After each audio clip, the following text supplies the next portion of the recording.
Mi querido Teodoro, qué gusto saludarte como cada miércoles en Irradia Noticias. Pues un tema que se vuelve, pues tal vez ya sabido, es como la crónica de una muerte anunciada. Mi querido Teodoro, y hay a quienes sí nos duele y nos duele mucho y tú sabes que lo que digo es así. A menos de 3 semanas de la elección en México, hoy podemos decir que las cosas no pintan bien para el PRI y sus deseos de gobernanza. Salvo la incipiente recuperación electoral en la capital de la República y algún estado de la República, lo cierto es que se encuentra al borde del precipicio electoral y de existencia. La situación crítica que atraviesa el Partido Revolucionario Institucional, quien gobernara México, durante más de 70 años, como opción casi única e irreductible, es crítica. México era el PRI y el PRI era México. Los sectores y organizaciones, además de su militancia, eran amplios y arrolladores, electoralmente hablando.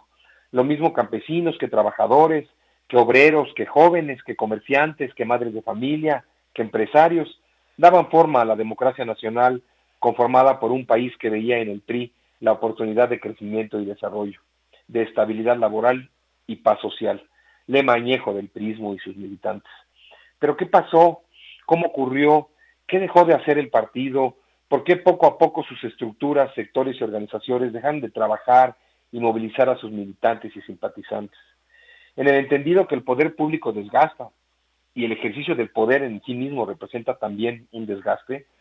nunca previeron que el crecimiento de Morena fuera tan apabullante y se consolidara tan pronto en el país. Lo que se vuelve inverosímil es que apenas haya alcanzado ni siquiera el 10% de la votación total en el país, traducido en algo así como 5.4 millones de votos en un país de casi 90 millones de electores, lo que le representará 34 diputados de 500 posibles la próxima legislatura federal. Y con tan solo 17 escaños en la Cámara de Senadores, salvo algún arrebato en materia electoral para poder tener algún otro, será muy complicado que el priismo represente algo en las decisiones importantes del país. Sin duda, no podrá siquiera en el debate construir una oposición digna, decorosa, seria, actual. Jamás en la historia del priismo y de la fuerza política del priismo, de los años 70, de la construcción de las instituciones que le dieron gobernabilidad y desarrollo a México en la democracia nacional, se hubiera pensado la debacle electoral del partido, que presumió más estructura política y militancia en la historia democrática de México como nadie. Jamás en su historia, y en sus peores pesadillas, mi querido Teodoro, los fundadores del PRI habrían pensado que hoy, en la Cámara de Diputados, serán la quinta fuerza política del país, por debajo de partidos como el Verde, que solo se acomoda cada 3 años al mejor postor, o Movimiento Ciudadano, que de a poco ha crecido en la preferencia electoral, sobre todo entre los jóvenes del país, o incluso el PT. La gran victoria del presidente Andrés Manuel López Obrador en 2018 le dio un golpe de realidad al PRI, del que no se han recuperado. La fuerza que exhibe Morena y la decadencia del PRI configuran en México quizá una especie de nuevo sistema de partidos, o una realidad política y social en la que el priismo debe entender su situación de decadencia, aunado al abandono de sus filas de militantes distinguidos y de todos los niveles. Pero hay un tema que no podemos dejar en el olvido, es decir, el priismo no ha sido capaz de convencer al electorado, a sus propios militantes, a sus añejas y debilitadas estructuras electorales, porque parece que tampoco han entendido que esta nueva conformación de política en el país tiene que ver con la nueva realidad que vive México y la posibilidad en sí misma de transformar la forma de hacer política, la forma de tomar decisiones desde el gobierno y la forma en que hoy la política se acerca principalmente a los jóvenes y a la sociedad, particularmente aquella que sigue dependiendo del poder del gobierno y su capacidad de otorgar ayuda y beneficios desde los programas sociales y su impacto en las decisiones electorales.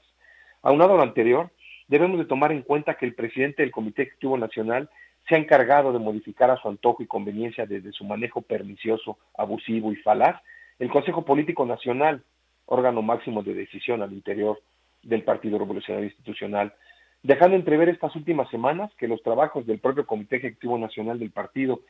estarían encaminados a que Alejandro Moreno siga siendo el presidente de un partido que hoy ni siquiera le representa oposición alguna en la Cámara de Diputados, en la Cámara de Senadores o incluso siquiera en algún estado de la República a la apabullante mayoría con la que contará el gobierno federal los próximos 3 años al menos de gobierno.